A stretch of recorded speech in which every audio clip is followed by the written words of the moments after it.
Good kill, good kill. Hey, good kill.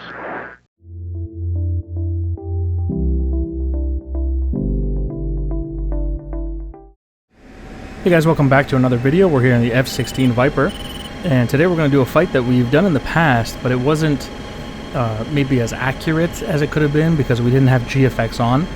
Obviously that's because the GFX were kind of modeled incorrectly at that time. They were coming on a little too soon. Since then, ED has fixed it, so we're getting a nice 30 seconds of 9G out of the F-16 here.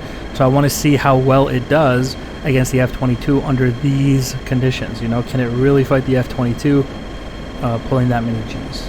Here we go into the merge. We're going to take him 2 circle right off the bat here. Turn across his tail. He's actually not having any of that. Looks like he's reversing into a 1 circle here.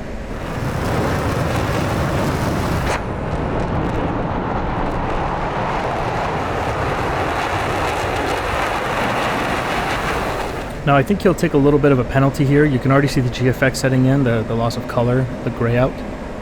Because of how long it took him to decide to reverse his turn there, he did take a little bit of a penalty. Didn't get as many degrees. It's probably why he didn't get his nose on there as I came around in the 1 circle there. And I kind of climbed over his nose too, just to be sure. I'm going to try to keep the F-16 above 350 knots because this F-22 is just going to point his nose at will. And I just got to be super careful. Got to have the energy to climb over his nose and jink and all these things. And my objective is to just get him to the ground. If I can get him onto the deck, I can 2 circle fight him, and there's a possibility that I can beat him in the 2 circle there.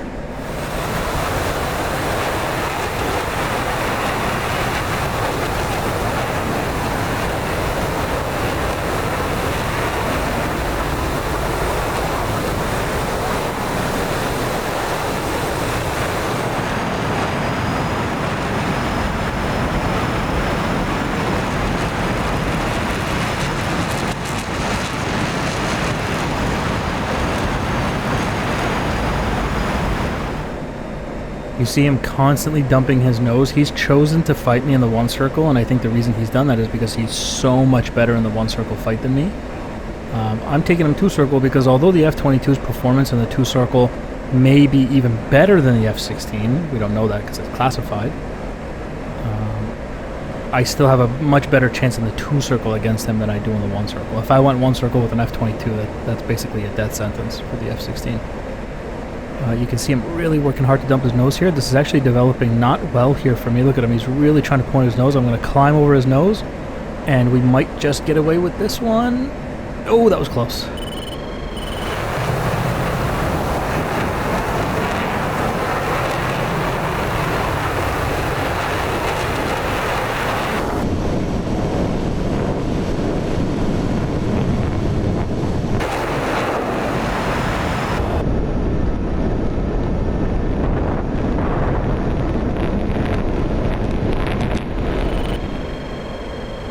And now he's still got a little bit of altitude to play here, but I'm going to dump the nose and get some speed, and we can probably transition this into a 2 circle fight from here. He can't pull his nose around right now because he did cash in a lot of energy to take that last shot at me there. He really brought his nose up, lost a lot of his speed. I'm getting into my rate speeds. I'm at 520 knots actually. I'm way too fast. I'm going to pull the AB and let's come around here.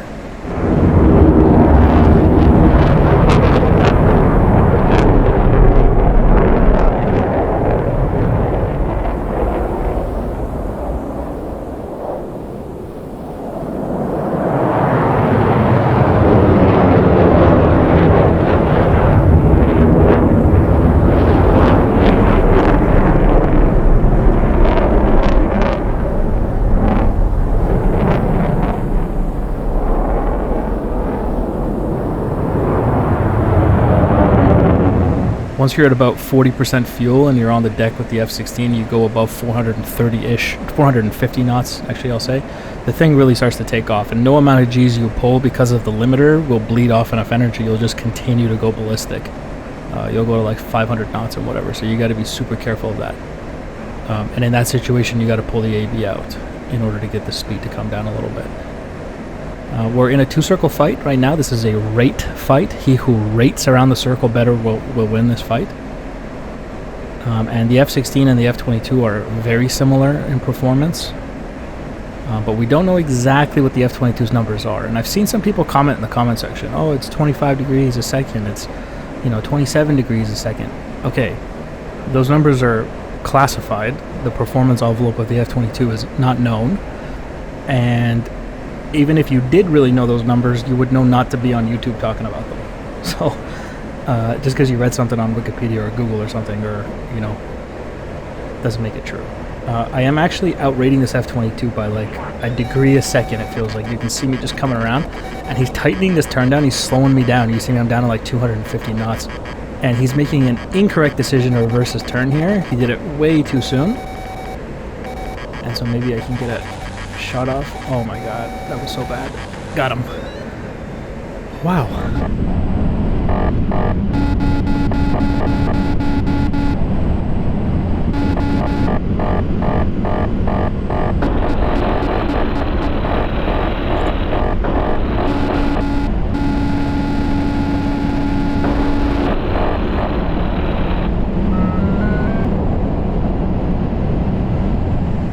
This is actually a very difficult fight for me. He actually seems like he survived that. I hit him a few times, and he is leaking something white. Fuel, probably, is what he's leaking there. But he's going to be very dangerous here. I'm back into the two-circle fight. Now we're going the other way. And really, it comes down to, like I said, even if he's 1 degree or 2 degrees a second better than you in a rate fight, the pilot has to max perform that aircraft in order to get those couple of degrees out of it. And if you can't do that, you can outrate him. If you do a better job of rate fighting, of managing your energy and all this stuff. And his incorrect turn reversal there is really what cost him getting shot. Now we're back in the two-circle, and he's still... seems like he's totally fine. He does have a couple holes in him, of course. But in terms of flight performance, he's pretty good. And I got a little slow here. I got 240 knots. I'm trying to rebuild some of my speed now. He's climbing up. And from here, he's definitely going to try to force a one-circle. Because he's realizing now that the two-circle, I'm going to win. I've already beat him once. I proved that to him once already.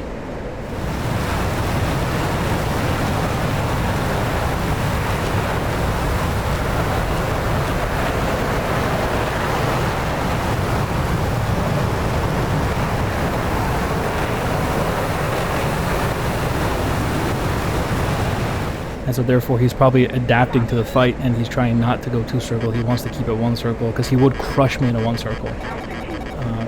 And I'm kind of trying to chase his tail, but his lift vector placement is pretty good, and I'm kind of too slow. So this is actually forming into a one-circle. We're in a one-circle roller, and I'm out. I'm going to exit from here. I don't know. That was a big mistake on my part to follow him into that. And he's got rounds off. Luckily those missed. We're going to try to come around the circle. Try to outrate him, and round. Oh, I got hit. We're okay. I think we're good.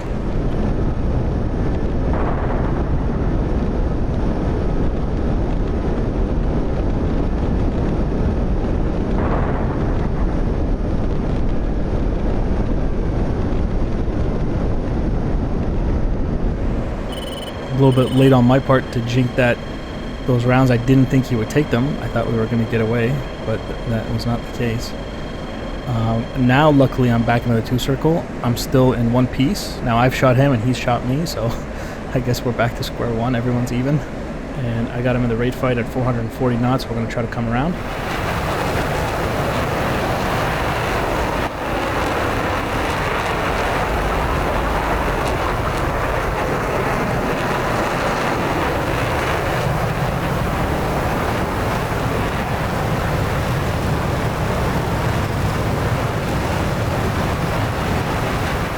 Try to stick to my game plan. And you can see we're graying out again. And really also keep this in mind. Yes, this is an F-16 fighting an F-22. The F-22 will, absolutely clown on an F-16 in any other fight. The only fight where an F-16 is kind of competitive against the F-22 here is the gunfight. Because the F-16 was designed to be a gunfighter. It's a gunslinger, two-circle fighter. This is fantastic for a one-on-one guns-only dogfight. This is where the F-16 excels. It's what it was built to do, right? The F-22, although very good, a very good dogfighter, it doesn't specialize in this. The F-22, you know, high off boreside Fox 2 fight would absolutely annihilate the F-16. It's also very good in guns, don't get me wrong. Got him locked here. Let's see if we can freak him out. Let's pull him into the HUD and take some shots at him. So we slowly outrated him there. Missed, I think. I think we missed that. I'm going to go vertical because he got slow. He tightened down his turn by pulling G's. That made him slow. So I'm going for the vertical. Looks like he actually lost visual. He stopped maneuvering in relation to his bandit. And he's out in front. And this is my opportunity. Let me not miss this. Hold on. Hold on. Good hits. Oh, oh my god. He probably lost visual there for like 5 seconds or 2 seconds or something, and it cost him the entire fight. Splash 1 F-22. Great fight. Very close.